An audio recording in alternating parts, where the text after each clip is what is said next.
Brother உன்னை நான் எதுக்கு தெரியுமா வர சொன்னேன்? எதுக்கு?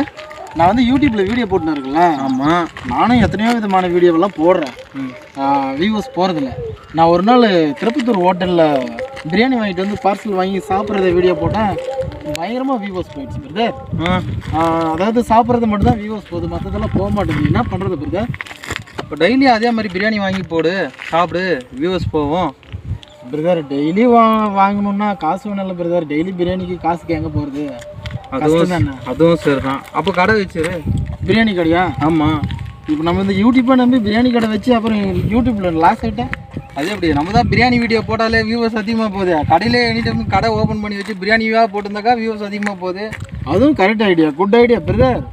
கஸ்டமரும் வருவாங்க கண்டிப்பாக. ஓ, கஸ்டமரும் வருவாங்க, வியூவர்ஸும் போகும், யூடியூப்லேயும் சம்பாதிக்கலாம். ஆமாம் பிரதர், அதுக்காக தான் உனக்கு ஃபோன் பண்ணி வர சொன்னேன். ஏதாச்சும் நல்ல ஐடியா கொடுப்பேன். Super super. Thank you brother, thank you. உங்கள் கடையில் வந்து பிரியாணி சாப்பிட்றேன். Okay brother.